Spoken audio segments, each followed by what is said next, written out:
Alex Scott was a young girl with a big dream. While battling neuroblastoma cancer, she still worked hard to raise money and awareness for pediatric cancer by holding lemonade stands. I raise money For what? cancer research And why is that important to you?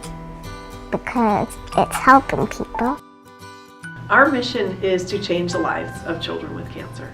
And we want to do that through funding really innovative research. We want to support families as they go through treatment with cancer. And we want to empower people everywhere. I think Alex's vision was a day when no more kids died from cancer. A lot of people don't realize it, but childhood cancer takes the lives of more kids in the United States than any other disease. In June of 2000, she was now 4.5, she started mentioning having a lemonade stand. I put her off and said things like, when you're feeling better.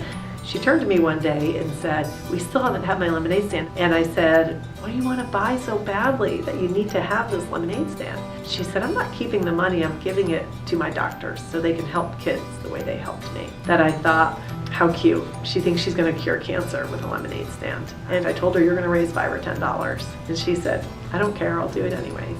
Well, she raised $2,000 that day, and we were all blown away, and she as much as anybody. And when I said to her at the end of the day, what did you think about your lemonade stand? She said, that was the best thing that ever happened to me. We learned that Alex had what they suspected was neuroblastoma, but certainly that she had a tumor that was malignant growing on her spine just a couple days before she turned 1. And it was this feeling of absolute panic. Like, this can't be happening. A lot of people don't know it, but Alex was paralyzed during one of the surgeries for her cancer from the chest down. Over years of physical therapy, she regained movement, but she never regained feeling in her legs. And she worked for years to learn how to walk with braces and a walker, and eventually without braces, but she could never run. At the end of her life, when she was with us and not with us at the same time, she said, help me get over that wall so I can run.